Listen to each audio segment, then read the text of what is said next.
ప్రభునందు ప్రియమైన దేవుని పిల్లారా, దయచేసి వాక్యం శ్రద్ధకేనండి. అటు ఇటు ఎవరు తిరగద్దండి. మంచి వాక్యం గనక వాక్యాన్ని బాగా వినాలని ప్రవేశపెట్ట మనం చేస్తున్నాను. వాక్యం అంతా గొప్పదండి. ఆ వాక్యమే మన పరలోకం నడిపించే మాటలు గనక, ఆ మాటల్లో దేవుడు లోకాన్ని నడిపించే మాటలు గనక, ఆ మాటలు చెబుతుండగా మీరు ఆలకించాలి. అటు ఇటు చూడక, ఎవరు నిద్రపోక దయచేసి శ్రద్ధగా వినాలని ప్రవేశపెట్ట మనం చేస్తున్నాను. వాక్యాలకు వెళ్దామండి. పేతురు రాసిన మొదటి పత్రిక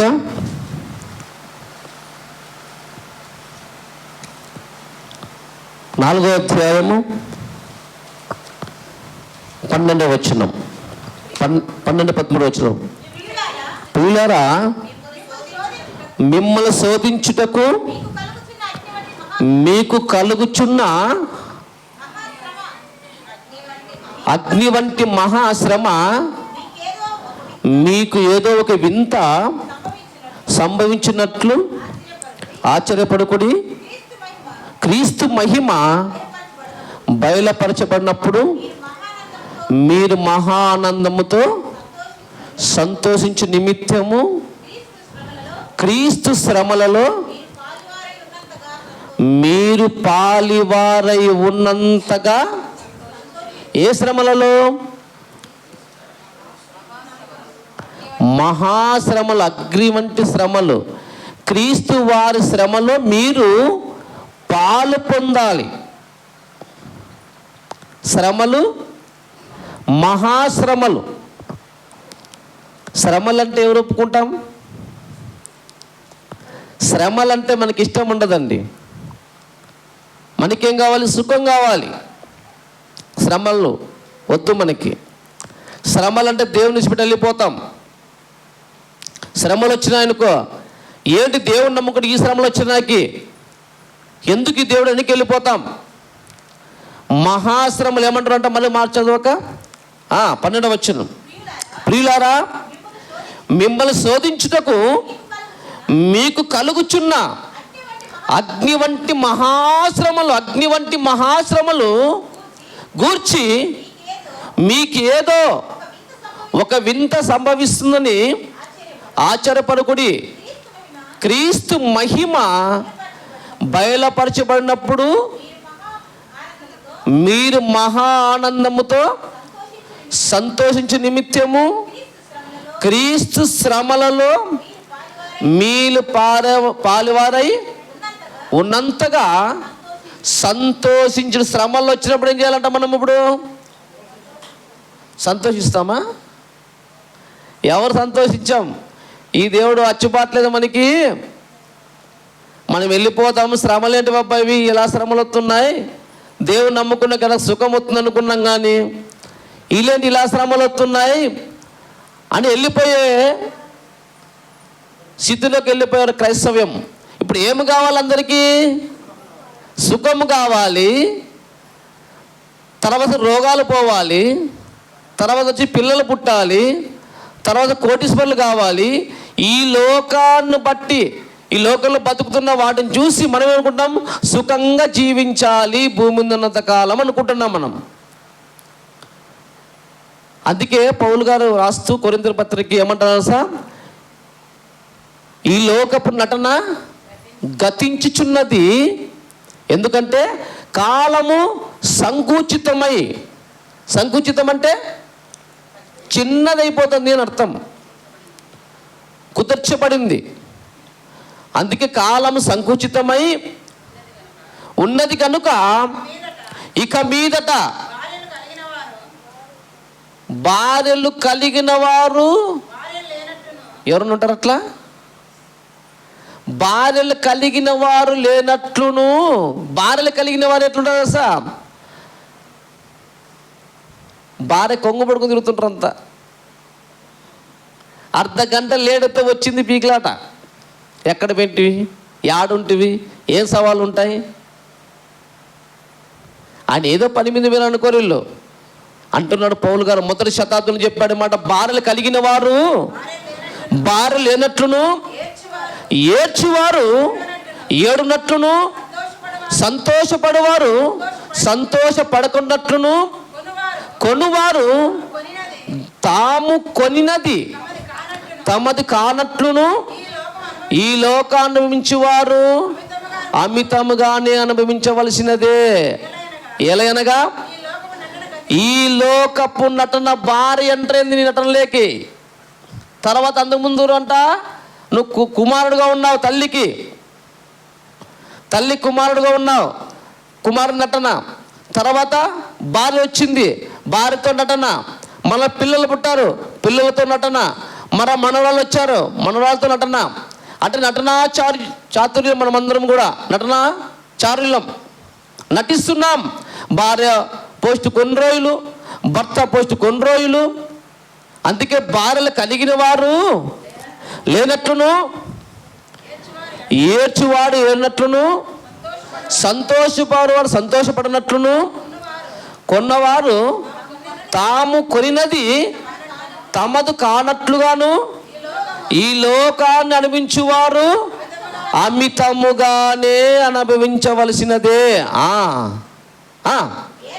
ఏలైనగా ఈ లోకపు నటన గతించుచున్నది, మీరు చింతలేని వారై ఉండవలని కోరుచున్నాము. ప్రభునందు ప్రియమైన దేవుని పిల్లారా, అగ్ని వంటి బాణాలు మీకు సంభవిస్తున్నాయి, అగ్ని వంటి బాణాలు సమస్యలు మీకు వస్తున్నాయి, భయంకరమైన శ్రమలు వస్తున్నాయి. అయితే మీరేం చేయలేసా? ఆనందించి గంతులేమన్నారు దేవుడు తెలుసా అండి? అలాంటి శ్రమలు వస్తే తొలగిపోతున్నారు లోకంలో చాలా మంది. ఏంటికి పోతున్నారు?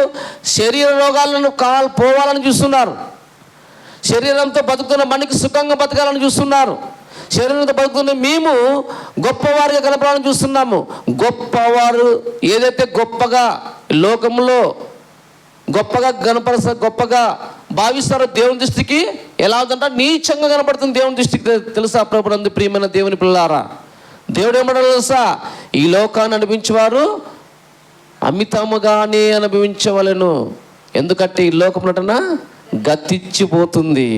అంతే కదండి. 60-70 సంవత్సరాలు బతికే మనము, లేకుంటే 80 ఆయాస దుఃఖమే. అలాంటి స్థితిలో ఉన్న మనకి శ్రమలు రాకూడదు. అందుకే దండు 1వ శతాబ్దంలో చెప్తున్నాడు దేవుడే రాయించిన పరిశుద్ధాత్మ పేరు ఏమంటారు సార్?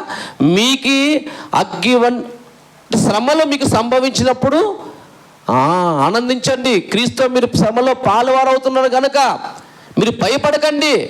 మీకు ఏదో సంభవిస్తుంది అనుకుంటున్నారు, శ్రమలు వస్తాయని చెప్పేశాడు దేవుడే. ఇంకో మాట చూసుకుందాం ప్రభునందు ప్రియమైన దేవుని పిల్లారా. కొరింథీ రాసిన 2వ పత్రిక 8వ అధ్యాయం 1వ వచనం. అపోస్తలుడైన పౌలు కొరింథీయులకు రాసిన 2వ పత్రిక 8వ అధ్యాయం 1వ వచనం. సహోదరులారా,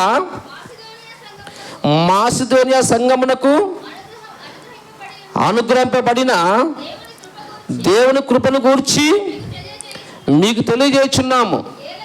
ఎలాగనగా వారు బహుశ్రమల వలన పరీక్షింపబడగా. ఎవరండి? మాసిదోనియా సంఘవస్తులు. శ్రమలు వచ్చాయి, మామూలు శ్రమలు కాదవి, బహు శ్రమలు. ఎలా శ్రమలో ఊహించితే భయం అవుతుంది. భయంకర శ్రమలు వచ్చినాయి వారికి. మాసిదోనియా సంఘానికి శ్రమలు వచ్చాయి. బహుశ్రమ వలన పరీక్షింపబడగా అత్యధికముగా సంతోషించిరి. మరియు వారు నిరుపేదలండి. శ్రమల వలన పరీక్షింపబడగా, అది బహుశ్రమల వలన పరీక్షింపబడగా ఏమంట? అత్యధికముగా సంతోషించిరి. ఎవరున్నారు అట్లా? లేడా?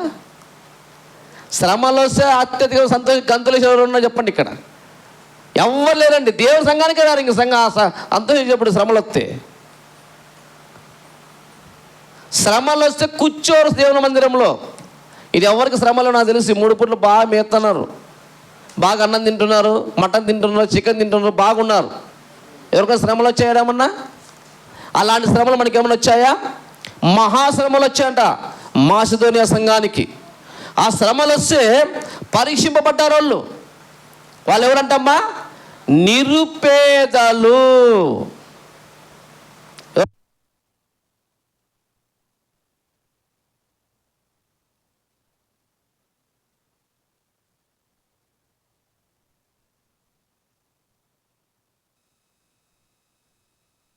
భార్య నటన గతించింది అనుకోవాలి నీవి.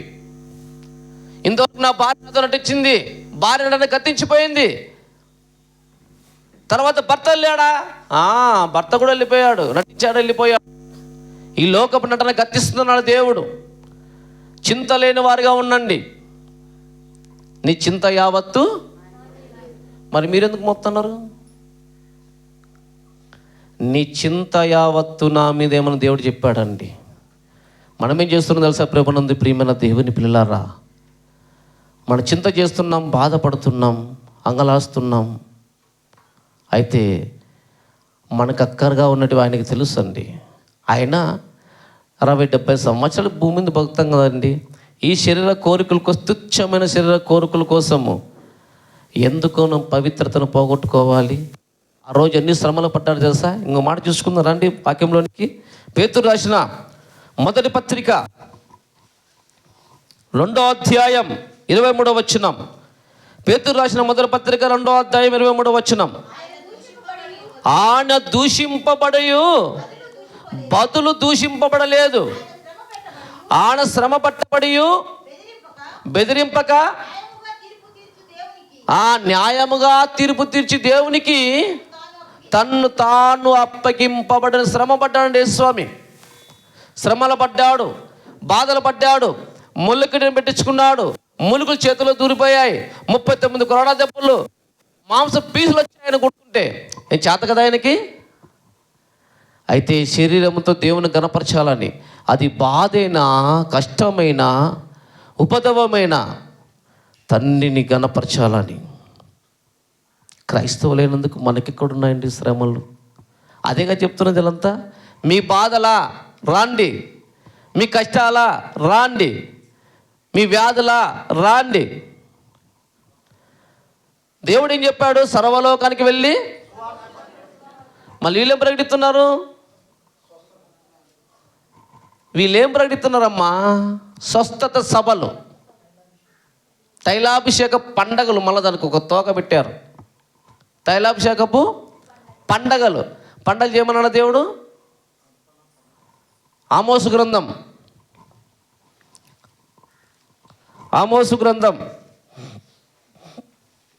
5వ అధ్యాయం 1వ వచనం.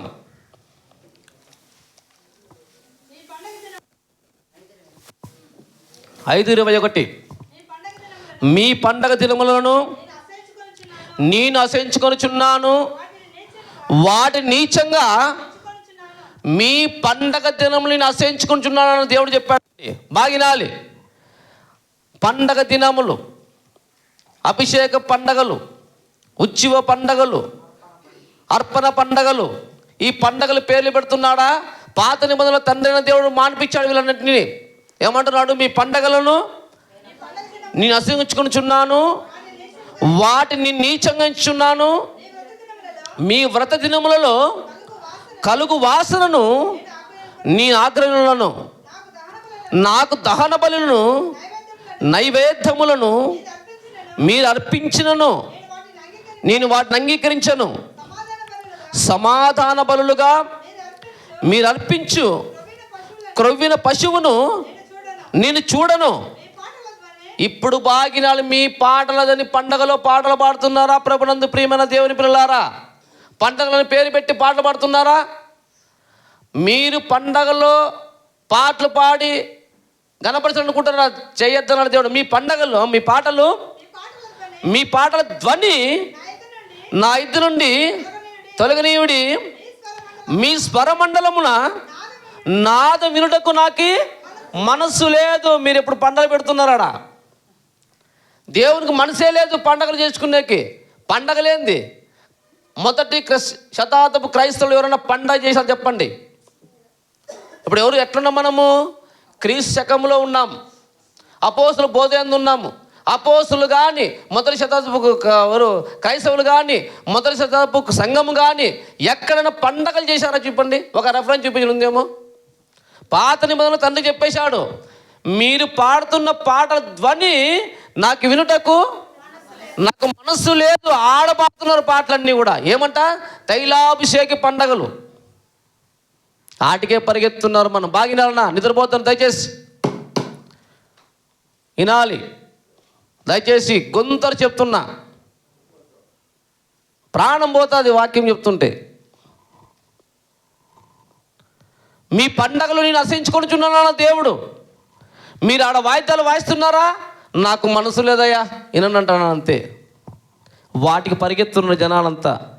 అందుకే అనేకులు బోధకులు కాకుడి మరీ కఠినమైన తీర్పు. మీరు పాపం అమాయకులండి. మేము చెప్పింది మీరు వింటున్నారు. పాపం చెప్పేవాడు కరెక్ట్ చెప్పాలి, కరెక్ట్ వేలో తీసుకొని పోవాలి. వ్రత దినములని, పండగలని, అమావాస్యలను చేయకూడదు. దేవుడు చెప్పేశాడు. మీ పండగలు నాకు అసహించుకొని చున్నాడు. హోషేయ గ్రంథం చూసుకున్న మనం వాక్యలేకద్దామండి. హోషేయ గ్రంథం 2వ అధ్యాయం 11వ వచనం. హోషేయ 2వ అధ్యాయం 11వ వచనం. దాని ఉత్సవ కాలములను, పండగలను, అమావాస్యలను, ఉత్సరాది దినములను, నియామక కాలములను మాన్పిత్తును. మాన్పించాడా పెద్దన్నా దేవుడు? మాన్పించాడు. నువ్వరు చేసేకి. క్రైస్తవులకు పండగలు లేవండి. ఏముంది తెలుసా? శ్రమే. క్రైస్తవుడు అయినందుకు బాధ అనుభవించాలి. ఎక్కడుందన్నమాట? మొదటి పేతురు రాసిన పత్రిక 4వ అధ్యాయం. పేతురు రాసిన మొదటి పత్రిక 4వ అధ్యాయం 16వ వచనం చదవనమ్మా. ఎవడైనను, క్రైస్తవుడు అంటే క్రీస్తుని ధరించుకున్నవాడు అర్థం. క్రైస్తవుడు అంటే క్రీస్తుని ధరించుకున్నవాడు. క్రీస్తు ఎలా ఉన్నాడంట? శ్రమలో పడ్డాడు, మహాశ్రమలో పడ్డాడు, అగ్ని వంటి శ్రమలో పడ్డాడు యేసుస్వామి. ఆ శ్రమలో మీరు కూడా పాలుభాగస్తులు అంటున్నాడు. ఈయనేమంటున్నాడంట? పేతురుగాడు ఆయన శిష్యుడేగా, ప్రధాన శిష్యుడు. ఎప్పుడు అంటుంటాడు యేసుక్రీస్తు అంటే? ఆయన అంటున్నాడు పత్రిక రాస్తూ పరిశుద్ధాత్మ ప్రేరణతో, ఎవడైనను క్రైస్తవుడైనందుకు బాధ అనుభవించిన ఎడల సిగ్గుపడక ఆ పేరును బట్టే దేవుణ్ణి మహిమపరచాలి. ఎవరైనా క్రైస్తవులను సిగ్గుపడకూడదు అండి. సిగ్గుపడకూడదు క్రైస్తవుడైనందుకు. బైబుల్ అందరు కనపడేట్లు బైబుల్ పట్టకు రావాలి. వీళ్ళు క్రైస్తవులు చర్చికి పోతున్నారు, పెళ్లికి వచ్చిన రాకూడదు. ఎలా అంట? ఏనైనా సిగ్గుపడతారు మనల్ని బైబుల్ పట్టుకునే కంటే. మనం నేను మాదుకోలు అనుకుంటారు, కుర్ర ఏమనుకోవట్లే, మనకేంటి అనుకోవట్లే. ఆ పేరుని బట్టి సిగ్గుపడకూడదంట మనం. ఎవడైనా క్రైస్తవునికి బాధ అనిపించాలని దేవుడు చెప్పాడండి. ఎక్కడ అనిపిస్తున్నాం బాధలు? దేవుని బట్టి, దేవుని వాక్యాన్ని బట్టి బాధలు అనిపిస్తున్నామా? పండగలు పరిగెత్తున్నాం మనమందరం కూడా. పండగలు ఎక్కడ తైలాభిషేకం చేస్తే అక్కడ పరిగెత్తున్నాం, ఎక్కడ ఉత్సవ కాలం జరుగుతుంది అక్కడ పరిగెత్తున్నాం. ఇక్కడ రోగాలు పోతున్నాం. ఏమండి, శరీర రోగాలు దండికి మాత్రలు వచ్చాయి. ఇక్కడ డాక్టర్లు ఉన్నారు, ఇక్కడ సిస్టర్స్ అంతా కూడా మాత్రలు ఇస్తారు. బాగేతున్నాయి రోగాలు. ఒకే ఒకదానికి రోగం వచ్చింది, ఆ రోగానికి మందు లేదు. అదేంటి తెలుసా? ఆత్మకి రోగం వచ్చింది. ఇప్పుడు ఆత్మకు మందే వాక్యం. వాక్యం చెప్పాలి బిడ్డ. కొబ్బరి నీళ్ళు రాయకూడదు. కొబ్బరి నీళ్ళు రాయించుకుని మీరంతా కొబ్బరి నీళ్ళు ఏమవుతుంది? కారుతుంది అంతే నెత్తి నుంచి కిందికి. ఏం రోగాలు బాగా వీళ్ళంతా ఏంటి పని లేకనంగా? ఈ హాస్పిటల్ ఏంటికి, ఈ నర్సులు ఏంటికి, సూపర్ స్పెషాలిటీ హాస్పిటల్ ఎందుకు? ఇవన్నీ ఎందుకు ఎత్తేద్దాంలే. అన్నిటి రోగానికి కంటికి డాక్టర్ ఉన్నాడు, పంటికి డాక్టర్ ఉన్నాడు, ముక్కుకు డాక్టర్ ఉన్నాడు, చర్మానికి డాక్టర్ ఉన్నాడు, తలకు డాక్టర్ ఉన్నాడు, కాళ్ళకు డాక్టర్ ఉన్నాడు. సర్వరోగ నివారణ కొబ్బరి నూనె.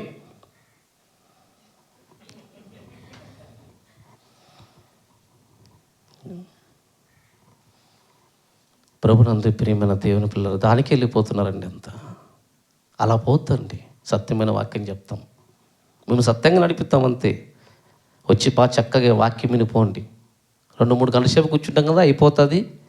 మంచి వాక్యం చెప్తామండి. మేము మీ దగ్గర దండుకోం, కానుకలు అడగం. మీ ఇష్టం మీద తెచ్చు, లేకుండా లేదు. ఎందుకు తెలుసా అండి? దేవుని మాటలు ఉన్నది ఉన్నట్టు చెప్పాలి. చెప్పకపోతే నాకు శ్రమ. చెప్పకాల దేవుని వాక్యం నిజంగా చెప్పకపోతే అనేక శ్రమలు వస్తాయి నాకు. అందుకే అనేకులు బోధకులు కాకుడి మరీ కఠినమైన తీర్పు అన్నాడు యాకోబు గారు. కోత విస్తారంగా ఉంది, మళ్ళీ చెప్పి మళ్ళీ వద్దు కాదన్నాడు. ఎందుకంటున్నాడు అన్నమాట? కోత విస్తారంగా ఉంది కదా, పనివారు తక్కువగా. మళ్ళీ వస్తే ఇప్పుడు ఏమంటున్నాడు? అనేకులు బోధకులు కాకుడి. ఎట్లా లింక్ పెట్టాడు చూడి. అంటే బాగా కోసేవాళ్ళు కాదు దేవునికి, కొయ్యలు కోసేవాళ్ళు కాదు, బాగా కోసేవాళ్ళు కావాలి. అంతే కదా. కోత కొయ్యకూడదు. మడి కోసే వాళ్ళు అడిగితే వాళ్ళు నీటికి కోసింటారు. మనం ఎప్పుడు కొత్తాం దాన్ని? కొయ్యలు కొత్తాం రాదు కనుక అలాగొచ్చారు వాళ్ళందరూ, తైలాభిషేకములంతా. చక్కని మాటలు. ఇంకో మాట చూసుకుందామండి. పేతురు రాసిన మొదటి పత్రిక 5వ అధ్యాయం 10వ వచనం. పేతురు రాసిన మొదటి పత్రిక 5వ అధ్యాయం 10వ వచనం.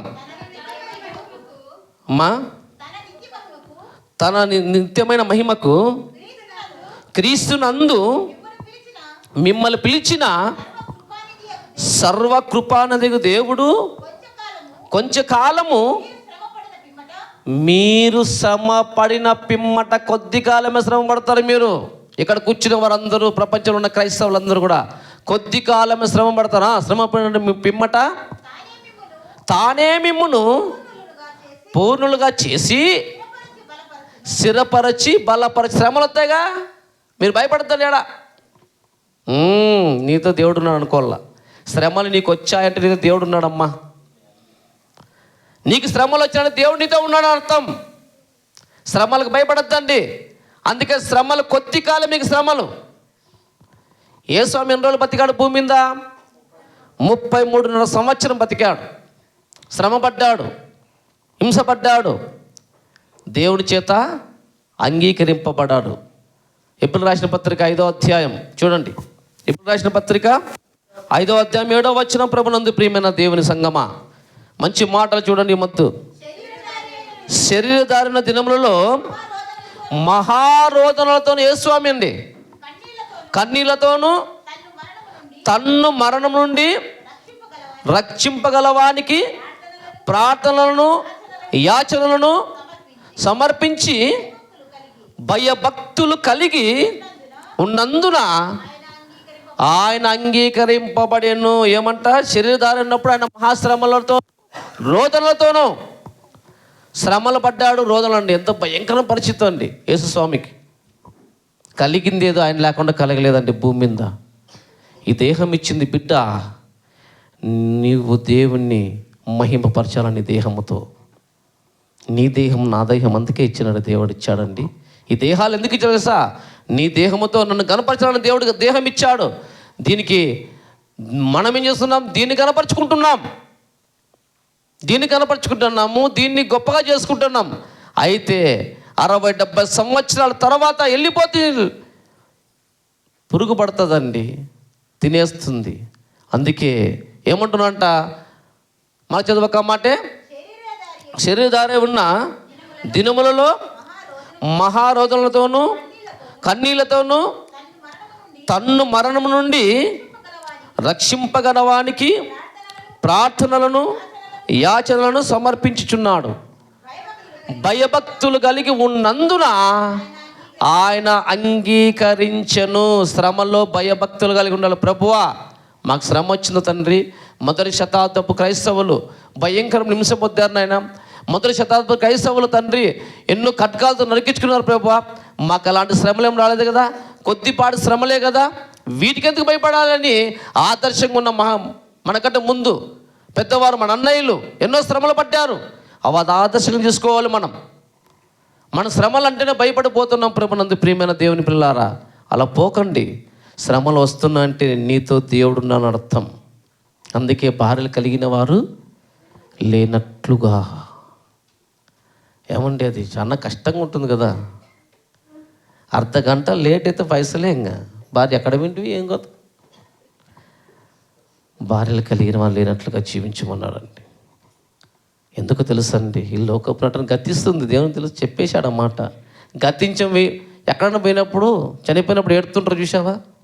అయ్యో అని ఏడుతుంటారు. నేను అనుకున్న నెక్స్ట్ ఫోటో నాదే ఆడ అనుకునేది. నేను నెక్స్ట్ ఫోటో అది ఎందుకు ఏడుసాలి? నేను శాశ్వతంగా ఉంటాను, నేను చచ్చిపోతాగా. ఏం ఎడుతుంటారు వీళ్ళంతా బతికి ఏంటి బతికి వాళ్ళ మాదిరి. అయ్యో పోతే వాడు నువ్వు కూడా పోల్చిందే ఏంటుకుంటాను నువ్వు ఇక్కడ, నువ్వు చచ్చిపోల్చిందిగా. ఏమి ఏంటి బతికే మాదిరి ఎడుతాడుది అమ్మ. అయ్యో మా ఆయన తీసుకుపోతాను ఎడతాడు, గొడవ ఎడతాడు భార్య. మా భర్తను ఎత్తకపోద్దు అంటే ఊరినే ఉంటారు సైలెంట్గా. సాయంకాలం పోతే ఎత్తకపోరు అంటుంది మళ్ళీ లాస్ట్కి. ఊరినే ఏడుపులు. ఎందుకు తెలుసా? ఇక్కడ ఉండమమ్మా, వెళ్ళిపోతాం. తిక్కబట్టింది ప్రజలకంతే. పరిగెత్తున్నారు. శరీరం కోసం పోతండి, శరీర రోగాలు తీసాలని పోతండి. ఆత్మకు రోగం వచ్చింది, ఆత్మరోగం తీసేసుకోండి. ఆత్మకు రోగం వచ్చింది, శ్రమలు వస్తున్నాయా, వాటి కోసం మీరు భయపడకండి. అగ్ని వంటి శ్రమలు రానిలే. మాసిదోనియా సంఘం ఏం చేశారంటమ్మా? 8వ అధ్యాయం 1వ వచనం, కొరింథీ రాసిన 2వ పత్రిక 8వ అధ్యాయము 1వ వచనం, 2వ పత్రిక 8వ అధ్యాయం 1వ వచనం. సహోదరులారా, మాసిదోనియా సంఘమునకు అనుగ్రహింపబడిన దేవుని కృపను గూర్చి మీకు తెలియజేయుచున్నాము. ఎలా అనగా, వారు బహుశ్రమల వలన పరీక్షింపబడగా అత్యధికముగా ఏమంట సంతోషంగా ఏడతలిచిందట. అప్పుడు మనం చేసేదేగా. బహుశ్రమలు మనకు వస్తే ఏమొచ్చో కన్నలో చెప్పండి. ఫస్ట్ ఏడుపోతుంది, ఇంకేది రాదు. ఇంకా ఏడు పట్టే కోకలుగా ఏడతారు ఆడవాళ్ళు, అట్లే శకల ముందు ఏడతారు ఆడవాళ్ళు. వాళ్ళు చూసి మగవాళ్ళు మౌనంగా నిలబడుకుంటారు. ఏం చేస్తాం? వాళ్ళు భయంకర శ్రమలు పడుతుంటే వాళ్ళు ఏం చేస్తున్నారంటే అత్యధికముగా. అది నిజమా? మనం చేయగలమా? అదండి మార్గదర్శకులు వాళ్ళు, మనకి తెలుసా? మార్గదర్శకులు. ఇలాంటి వాక్యం చెప్తే ఎప్పుడా అని పరిగెత్తి రావాలి, వేకుజామున వేయాలి, పనంతా ముగించుకోవాలి. ప్రభువా వేకుజామున రావాలి, దేవుని మాటలు మేము వినాలి. నా తండ్రి నాతో ఏం మాట్లాడతాడో, నా దేవుడు నాతో ఏం మాట్లాడతాడో అని క్రైస్తవులకి నిద్ర రాకూడదండి. ఇట్లా వేదన ఉండాలి. టక్క రెడీ అయ్యి, అయ్యో నాతో ఏం మాట్లాడుతుపోతే దేవుడు అనుకోవాలి. ఏం సార్ నేను రాకుండా 2 వారాలు ఫోన్ చేయలేదు సార్ అంటే ఏం చేస్తాం? ఫోను నాకేం పని ఫోన్ చేసేకి? అట్లే సార్ని అడిగితే బాగుంటుందిగా. స్కూల్లో సార్ని, ఏం సార్ అంటే అడుగు పోతే బ్యాప్టిజం కొడతారు అంతే. ఎలా స్కూల్ పంపిలా అని, సార్ వీని కొట్టు తిట్టి వీనికి చదువురాలని చెప్తారు. వీటికి వస్తే మొత్తం అన్నామనుకో చెల్లెజ్జా ఇంకే అంటారు అంతే. వేరే సంఘం. ఎందుకు తెలుసా ప్రభునందు ప్రియమైన వాళ్ళారా? నిజమంటే అభిషేకం వారం వారం ఇక్కడే తిరుగుతుంది. తైలాభిషేకం ఇది. మీకు అర్థం కాలే, ఆడ పూసుకుని పోతున్నారు. తైలాభిషేకం ఇది, తైలాభిషేకం నిజమా? తైలాభిషేకం ఇదండి. ఎంత చక్కగా మాటలు సంఘంలో సుజాత్ చెప్పినా, నేను చెప్పినా ఆత్మ సంబంధం గురించే మాటలు చెప్తామండి. శరీర సంబంధం గురించి ఎప్పుడు చెప్పలే. మీరు ఎప్పుడైనా విన్నారా? 3 ఏళ్ళు లేపా, ఏనాడు వినలేదు శరీరం గురించి చెప్పానంటే వాక్యం. ఆత్మకు రోగం వచ్చిందండి, శరీరం చచ్చిపోతుంది, ఆత్మే జీవింపజేస్తుంది. ఈ ఆత్మ జీవింపచేయాలన్నా, దేవుని సన్నిధిలో కనపడాలన్నా ఏం కావాలి? ఇప్పుడు మనకి వాక్యం కావాలి. వాక్యం మొదటి శతాబ్దం క్రైస్తవులు ఎలా చేశారు, ఎలా జీవించారు, ఆయన మాటలు యేసుక్రీస్తు ప్రభు వారిని మార్గదర్శిగా తీసుకొని ఎలా ఆ మాటలు స్వీకరించుకొని ఎలా జీవించారో అలాంటి జీవితం కలగాలి మనం. ఈ శతాబ్దంలో ఉన్న క్రైస్తవులము, ఈ శతాబ్దంలో క్రైస్తవులు ఏమైపోయారంట? శరీర కోరికలు, తుచ్చమైన శరీర కోరికలు అలవాటు పడిపోతున్నారు. ప్రభునందు ప్రియమైన దేవుని పిల్లారా, ఇంకో మాట చూసుకుందాం. తెస్సలోనికీయులకు రాసిన 2వ పత్రిక 1వ అధ్యాయం 4వ వచనం. తెస్సలోనికీయులకు రాసిన 2వ పత్రిక 1వ అధ్యాయము 4వ వచనం. అందువలన మీ హింసలన్నిటిలోనూ మీరు సహించుచున్న శ్రమల్లోనూ మీ ఓర్పును విశ్వాసమును చూచి మేము దేవుని సంఘములో మీ యందు అతిశయపడుచున్న. ఏమంట? శ్రమలు హింసలు పొందుతుంటే పెద్దనా భగినాలి, హింసలు పొందుతుంటే వాళ్ళు చూసి పౌలు గారు చెప్తున్నారు గొప్పగా. ఎలా అంటామో మళ్ళా మాట చదువుకుంటారా? అందువలన మీ హింస అన్నిటిలోనూ మీరు సహించుచున్న శ్రమల్లోనూ మీ ఓర్పును విశ్వాసమును చూచి మేము దేవుని సంఘములలో మీ యందు ఏమంట? అతిశయపడుతున్నారంటండి, అతిశయిస్తున్నారు. వాళ్ళ శ్రమలు వచ్చినప్పుడు తొలగిపోలేదు, బాధలు వచ్చినా తొలగిపోలేదు, ఇబ్బందులు వచ్చినా తొలగిపోలేదు అని మీ గురించి సంఘంలో చెప్తున్నాం. గొప్పగా సంఘంలో చెప్తే ఏమైనా శ్రమలు వచ్చాయండి వాళ్ళకి అని తొలగిపోయారు. రాత్రి ఒక సన్నివేశం చూశానండి. అక్కతో ఎప్పుడన్నా మాట్లాడుతుంటాను, అదే మనకు మాట్లాడించకపోతే వచ్చేటప్పుడు గోబీ తయారు చేస్తుంది అక్కడక్కడ. ఎక్కడంటే మన సూపర్ స్పెషాలిటీ హాస్పిటల్ దగ్గర, అక్కడ దగ్గర గోబీ కట్టిక అన్నాను. 100 సార్ అనింది. 100 కూర్చున్నాను. కట్టిక అంటే ఒకతే అండి పాపం. ఒకతే శ్రమ పడుతుంటామంటే మా ఆయన పక్షవాతం వచ్చిందన్న. నా కుమారుడితే అక్కడ కేరళ చదువుతున్నాడు, నేను ఒక్కదాన్ని కష్టపడాలి. అయితే దేవుడు అంత గొప్పవాడినా అంటుంది. గుండె అదిరిపోయింది అన్నమాట నాకు. భర్తకి పక్షవాతం వచ్చి ఇంట్లో పడిపోతే, కుమారుడు కానాన్ దేశంలో ఉంటే, కుమార్తె వివాహం వెళ్ళిపోతే, ఈ మొక్కతి భయంకర వర్షంలో పాపం అదే గోబంధం చేసుకుంటుంటే, అయితే దేవుడు లేకపోతే నేను లేమన్నా, దేవుడు ఎంతో గొప్పవాడినా అంటే మనమేంటి తిట్టేస్తా మేము. ఏం దేవుడు పక్షవాతం వచ్చింది నా భర్తకి, ఇంట్లో మూల పడిపోయాడు, నేను ఆడదాన్ని కష్టపడాలనలే. ఏమంటే తెలుసా, దేవుడు ఎంతో గొప్పవాడన్నా, దేవుడు లేకపోతే నేను లేనన్నా అంటే నాకు హృదయం కరిగిపోయిందన్న మాట. నా భారత వచ్చి చెప్పిన, ఏమండి ఎంత చక్కగా, ఎంత విశ్వాసం చూడండి, ఎంత విశ్వాసం అండి. అలా ఉండాలి క్రైస్తవులకి. శ్రమలు కొన్ని రోజులే కదండి, మనం బతికినంత కాలమే, మళ్ళీ ఉండవు. తండ్రి దగ్గర ఏముండవు తెలుసా, బాధ లేదు, వేదన లేదు, కన్నీరు లేదు, కష్టాలు లేవు. ఈడ మాత్రమే కన్నీరు కష్టాలండి, భూమి మీదే. ప్రభునందు ప్రియమైన దేవుని పిల్లారా, ఇంకో మాట చూసుకుందామండి. అపోస్తుల కార్యములు 20వ అధ్యాయము 23వ వచనం. అపోస్తుల కార్యములు 20వ అధ్యాయము 23వ వచనం. బంధకములను శ్రమలను నా కొరకు కాచుకొని ఉన్నవని పరిశుద్ధాత్మ ఈ ప్రతి ఒక్క పట్టణంలోనూ నాకు సాక్ష్యం ఇచ్చుచున్నాడు. ఏమంట, బంధకములు శ్రమలు నా కొరకు కాచుకొని ఉన్నాయంట. ఆటికే పోతున్నాడు ఆయన. శ్రమలు రావాలి నాకేని, శ్రమలు వస్తున్నాయి తెలిసిందే. నీకు యెరూషలేం పోతున్నావు, శ్రమలు వస్తున్నాయి, నిన్ను పట్టుకుంటారు, నిన్ను బంధిస్తారు అని అన్నప్పుడు నా కోసము కాసుకొని ఉన్నాయి, పోయొస్తా అని మంటూ శిష్యులతో మాట అంటున్నాడు. 20వ అధ్యాయం చూద్దామండి. 14వ అధ్యాయం 22వ వచనం. శిష్యులతో మాట చెప్తున్నాడు అపోస్తలుడైన పౌలు పోతూ. అపోస్తలుల కార్యములు 14వ అధ్యాయం 22వ వచనం. శిష్యుల మనసును దృఢపరచి విశ్వాసమందు, మీకు కూడా చెప్తున్నదే, మీకు విశ్వాసమందు నిలకగా ఉండాలని అనేక శ్రమలను అనుభవించి మనము దేవుని రాజ్యములో ఏమంటాయినా అనేక సుఖముల. మరి ఎవరైనా శ్రమ పడ్డారు, ఎన్నో కూర్చున్నారమ్మా చెప్పండి. 50 మంది పైన ఉంటారు ఇక్కడ. దేవుని కోసం ఒక శ్రమ చూపించండి అమ్మా. ఒక్కరు పర్లేదండి, ఎవరు పర్లేదండి. పొద్దున్న సిలిండర్ అయిపోయింది, ఏం చెప్తావు, నా బాధ చెప్పేకాలే. ఆయనకి అర్థం అయిపోయింది, అక్క చూలే సిలిండర్ అయిపోయిందని చెప్పినాం. ఆడిపోయి తీసుకొచ్చే లోపల అది కదా రెగ్యులేటర్ ఎగిరిపోయింది. ఏం చేసేది అన్నాము, రెగ్యులేటర్ తీసే లోపల పార్ట్ ఎగిరిపోయింది. మరి కట్టెలు ఎత్తన్నాం, దాన్ని అంటిలా అన్నది అక్క దగ్గర పోయినాం. రూత్ అక్క దగ్గర సిలిండర్ ఇక అయిపోయి వచ్చిందంటే తీసుకొచ్చినాము, ఆడ పెట్టాం. ఈ రెగ్యులేటర్ ఇప్పి దాన్ని పెట్టే లోపల రెగ్యులేటర్ ఎగిరిపోయింది. దాన్ని ఆన్ కూడా చేయలే. మరి కట్టెలేద్దాం అనుకున్నాం. కట్టెలేద్దామంటే అన్నం అయిపోయిందిలేనా, ఎమురుకుంటుందిలేనంది. బా ప్రభు అని బట్టలను నలిగిపోయినది, సిలిమైంది, అయిపోతాయి, ఏమవుతుంది కానీ. చల్ల కూర్చొని వాక్యం నీకు ఎందుకు వస్తుంది నిద్ర? ఏం శ్రమ పడ్డారు, ఏం శ్రమ పడ్డారక్క? ఏం శ్రమ పడ్డారు? చల్ల ఫ్యాన్లు వచ్చేప్పుడు కరెంట్ వచ్చిందిగా, ఏమన్నా శ్రమ పడ్డారమ్మా? శ్రమ పడలేదు నాయన. శ్రమ పడేవారు ఎవరో పాపం, వాళ్ళకి నా వందనాలు.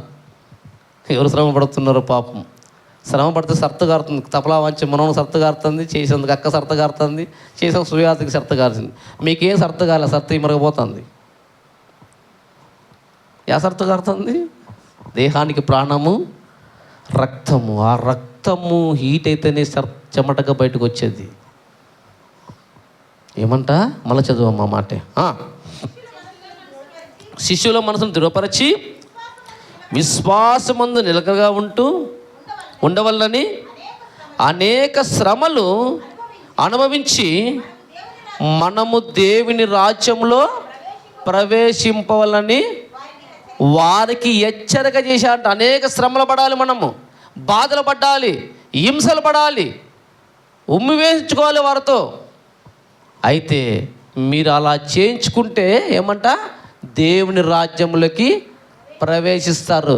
శ్రమల పడకపోతే చెప్పండి అక్క, నో ఎంట్రీ. శ్రమల పల్లె క్రైస్తవులు ఎవరు కూడా. అమ్మ ఒక మాట చెప్తున్నా, దయచేసి ఎక్కడ పోతండి, తైలాభిషేకం మొత్తుంది మీకు. ఇది గుర్తుపెట్టుకోండి. తైలాభిషేకాలు చేయించుకోద్దండి, దయ్యాలు వచ్చేస్తాయి మీకు అర్థం కాదు వాక్యం. ఎందుకు పోయిన వారు కూడా చెప్పే మాటే. ఎందుకు చెప్పాను తెలుసా? మీకు తెలియదండి. అమాయకులు చేశారు జనాలందరినీ కూడా. ఇలా చేసి ఎంతోమంది నరకాన్ని తీసుకుపోతున్నారండి. అలా మీరు చేయించుకోవద్దండి. నిజమైన వాక్యం చెప్తున్నాం. అనేక శ్రమలు పడాలి, హింసలు పొందాలి, అప్పుడు మనం అంగీకరింపబడతాం, దేవుని రాజ్యంలో ఎంటర్ అవుతాం. ఏం పని చేయడంలే కదా, శ్రమ పడాలని దేవుని కోసం. అమ్మ 10 గంటలకు మందిరం, తమ్ముడు వచ్చాడు, ఏంటని ఇంకా ఎవరు రాలేదన్నాడు. రానైనా మనల్ని క్రైస్తవులు కదా అన్నాను, అంతే. 9:30కి వచ్చాడు తమ్ముడు, తప్పలాలను సెట్ చేసుకుంటాడు, ఏం ఇంకా రాలేదు, మనల్ని క్రైస్తవులు రానైనా అన్నాను, అంతే. క్రైస్తవులు రాముని. మనకెందుకు శ్రమ పడుకోని ఉండటం మేలు.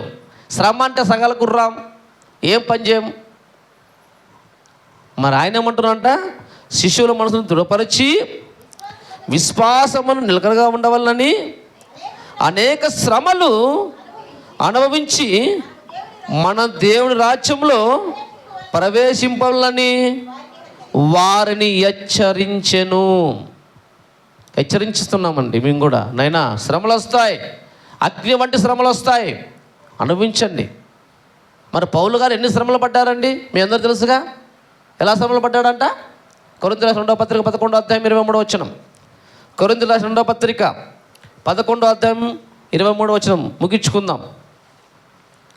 కొరింథీయులకు రాసిన 2వ పత్రిక 11వ అధ్యాయం 23వ వచనం. వారు క్రీస్తు పరిచారకుల వలె వెర్రివాళ్ళ వలె మాట్లాడుచున్నాను, నేనును మరి ఎక్కువగా క్రీస్తు పరిచారకుడను మరి విశేషముగా ప్రయాసపడి తిని, మరి అనేక పర్యాయములు చెరసాల్లో ఉంటిని, అపరిమితములుగా దెబ్బలు తింటిని, అనేక మార్లు ప్రాణాపాయంలోనూ ఉంటిని, యూదుల చేత 5 మార్లు ఒకటి తక్కువ 40 దెబ్బలు అంటే 195 ఏటి తిన్నాడు కొరడాతో బాగినాలి.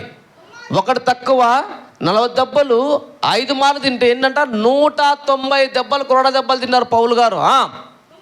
ముమ్మారు బెత్తములతో కొట్టబడి తిని, ఒకసారి రాళ్ళతో కొట్టబడి తిని, ముమ్మారు ఓడ పగిలి శ్రమపడి తిని, ఒక రాత్రింపగలు సముద్రంలో గడిపి తిని, అనేక పర్యాయములు ప్రయాణంలోనూ నదుల్లోన ఆపదలోను, దొంగల వల్లైన ఆపదలోను, నా సజనులైన ఆపదలోను, అన్యజన వల్లైన ఆపదలోను, పట్టణంలోను ఆపదలోను, అరణ్యములో ఆపదలోను, సముద్రములో ఆపదలోను, కపట సహోదరుల వలన ఆపదల్లో ఉంటుని, ప్రయాసముతోనూ కష్టములతోనూ, తరచుగా జాగారములతోనూ, ఆకలి తప్పులతోనూ, చరుచుగా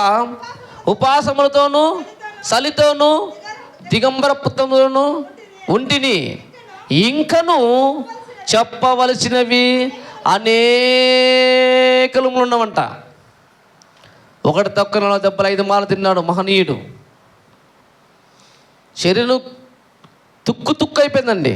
రాళ్ళతో కొట్టి ఊరు బట్టి శ్రేసారు పాపం తీసుకుపోయి పౌలు గారిని. ఇలాంటి భయంకరమైన శ్రమలు వస్తే మనం ఒక్క రోజు కూడా దేవునిలో ఉండలేమండి. ఆయన అంటున్నాడు, ఇంకా చెప్పవలసినవి అనేకమంటే ఎన్నున్నాయో పాపం దేవుణ్ణి నమ్ముకున్నందుకు వచ్చాయండి. ఆయన అంటున్న ఈ శ్రమలన్నీ గురించి ఏమంటారు తెలుసా? కొరింథీయులకు రాసిన 2వ పత్రిక 4వ అధ్యాయం 16వ వచనం. కొరింథీయులకు రాసిన 2వ పత్రిక ఈ శ్రమల గురించి ఆయన ఏమంటున్నాడు అంటే చూద్దాం. తూరి ఆయనే. కావున కొరింథీయులకు రాసిన 2వ పత్రిక 4వ అధ్యాయం 16వ వచనం. కావున మేము అధైర్యపడము, మా బాహ్యపు శరీరం బాగినాలి, మా బాహ్యపు శరీరం కృషిస్తుంది, దెబ్బలు తింటుంది, హేళన చేస్తున్నారు, దిగమ్మగా ఉంటున్నాను, నదుల ఆపదలో ఉన్నాను అంటున్నాడు. ఈయన నా బాహ్య పురుషుడు కృషించినను అంతర్య పురుషుడు లోపల ఆత్మ అంతర్య పురుషుడు దినదినం నూతనపరచబడుచున్నాడు. మేము దృశ్యమైన వాటిని చూడక అదృశ్యమైన వాటి అందే నిదానం చూచున్నాము గనుక క్షణమాత్రముండు మా చులకన శ్రమను మా కొరకు అంతకంతకు ఎక్కువగాను నిత్యమైన మహిమాభారము కలుగునట్లు కలగజేయుచున్నది. ఏలైనగా దృశ్యమైనవి అంటే లోకం కనబడుతుంది, మీకు లోకంలో ఉన్న అన్నీ కనబడుతున్నాయి. ఇవన్నీ ఏమంట అనిత్యం, ఉండవు, వెళ్ళిపోతాయి. అదృశ్యమైన పరలోకం నిత్యములు. చదవక క్షణమాత్రముండు ఈ చులకని శ్రమ. ఇన్ని దెబ్బలు తిని నేనేమంటారు సార్, క్షణం కంట రెప్పలు కొడితే అయిపోతుంది క్షణం. ఇన్ని దెబ్బలు తిన్నానా క్షణమా? 190 దెబ్బలు తిన్న క్రోడ దెబ్బలు, రాళ్ళతో కొట్టబడిన దెబ్బలు, ఇన్ని శ్రమలు పడితే క్షణమాత్రముడు ఈ చులకని శ్రమ. ఇంత పెద్ద దాన్ని క్షణమాత్రం అనేసాడంతే. పౌలు గారు ఎంత చక్కగా చెప్పేశాడండి.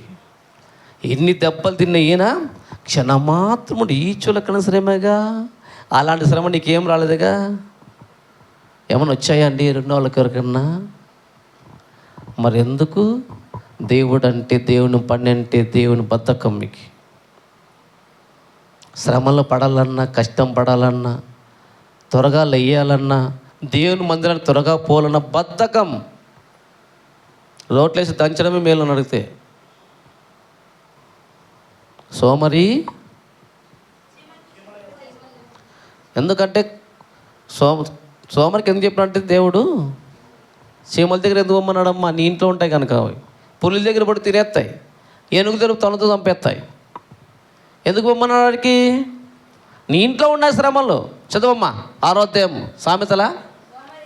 సోమరి చీమల ఎద్దుకు వెళ్ళము, వాటి నడతను కామని కనిపెట్టము, జ్ఞానం తెచ్చుకోనము.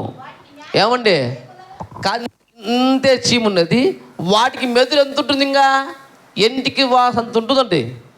వాటి తెచ్చి మనం తెచ్చుకోవాలంటే జ్ఞానము. ఏం చూసి? క్షీమలను చూసి. క్షీమ ఇట్లంటే నలిసిపోతాడు. వాటిని చూసి దేవుడు తెచ్చుకోమన్నాడు. ఏమంటాడు? బుద్ధి తెచ్చుకో, తెలివి తెచ్చుకో, జ్ఞానం తెచ్చుకో. వాటికి న్యాయాధిపతి లేడు, పైన విచారకర్త లేడు, అధిపతి లేకుండాను అవి వేసకాలంలో ఆహారం సిద్ధపరచుకును, కోతకాలమందు దానం కూర్చుకును. సోమరి ఎందాక నువ్వు పండుకొని ఉంటావు. చూశారంటే లేపుతలేరు. పిల్లలు లేనమ్మా, చర్చి టైం అదండి, కొంచెం మా 10 నిమిషాలమ్మా, అర్ధగంటమ్మా, 5 నిమిషాలమ్మా. భార్య లేరు, భర్త బాగా హుషారుగా పోదాం పంటికినా, ఎక్కలేని భక్తి నీకు వచ్చిందప్ప అంటారు అంతే. ఒకవేళ భార్య లేననుకో, ఎక్కలేని భర్త నీకు భక్తి బలం నీకే వచ్చింది పాపం. ఆదివారం వస్తే స్పెషల్ కదా, పండుకుందాం, నిద్రపోదాం, ఎప్పుడో పాటలు పాడి తిరిగిపోదాం అట్లా. అప్పుడు ఆమె అల్లెలుగా అందాం. ఇది పిచ్చి పట్టించారు అందరికీ, అల్లెలు పిచ్చి. అప్పుడు అంటున్నాడు దేవుడు, సోమరి నీవు ఎందాక పండుకుండువు, పండుకొని ఉందువు, ఎప్పుడు నిద్ర లేచేదవు, ఇంకా కొంచెము నిద్రించదో చెప్పేది కదా మీరు. ఏం మాటలు చెప్పాడు దేవుడు. అప్ప వండర్ఫుల్ అండి దేవుని మనసు. వీళ్ళ మనసు ముందే తెలిసి దేవునికి, అమ్మా చేతులు ముడుచుకొని పండుకుంటే బాగుంటుంది, ఇంకా కొంచెం నిద్రించదనని, కొంచెం కునికదనని, కొద్దిసేపు చేతులు ముడుచుకు. కరెక్ట్ అప్ప. ఏం చెప్పేశాడు దేవుడు? ఏం ఇట్లా చెప్పేశాడు దేవుడు. మీరు చేసే శాస్త్రాలు తెలుసు దేవునికి. నువ్వు అనుకొని చిందువు, అందుచేత దోపిడిగాడు వచ్చినట్లు దారిద్రము నీ ఎద్దకు వచ్చును. చూశారండి, అలా పండుకోకూడదు. దరిద్రం వస్తుంది నీ ఇంటికి, గుర్తుపెట్టుకో. దేవుడు చెప్పేశాడు. చీమలు చూడమ్మా, నీ ఇంటి దగ్గర ఉన్నాయి చీమలు, ఉన్నాయి ప్రభువా, వాటిని గమనించు. ఎంత చిన్నగా అవి, వాటిని చూసి బుద్ధి తెచ్చుకోవాలంట. బుద్ధి లేని దరిద్రులు మనం. బుద్ధి తెచ్చుకోమని ఎందుకు తెలుసా? సోమరులు మీరంతా. చాలామంది చూసారంటే తల్లిదండ్రులు సంపాదించిన అప్పనంగా సంపాదించిన దాన్ని తిని కొడుకుంటారు చెప్ప పని చేయరు వీళ్ళు. ఈ పిల్లలు ఏమ్మా శ్రమలో పడేది నేర్పించండి మీ పిల్లలకి. మీరు శ్రమ పడాలి, మీ పిల్లలు కూడా శ్రమ పడేది నేర్పించాలి. ఎందుకు తెలుసా? శ్రమ పడి అనేక శ్రమల పొంది మీరు దేవుని రాజ్యంలో ప్రవేశించమని దేవుడే చెప్పేశాడు. నా కుమారుడు శ్రమ పట్టలేదా భూమి మీద? ఎన్ని శ్రమలు పడ్డాడు? ఎక్కడన్నా సుఖపరణ జీవితంలో ఆయనకుందే? ఆయన శిష్యులు ఎవరైనా మామూలుగా బతికారా? ఏమైనా చంపబడ్డారు కదండి. అపోస్తుల కార్యం 12వ అధ్యాయం చదువుకొని ముగించుకుందాం. అపోస్తుల కార్యములు 12వ అధ్యాయం 1వ వచనం.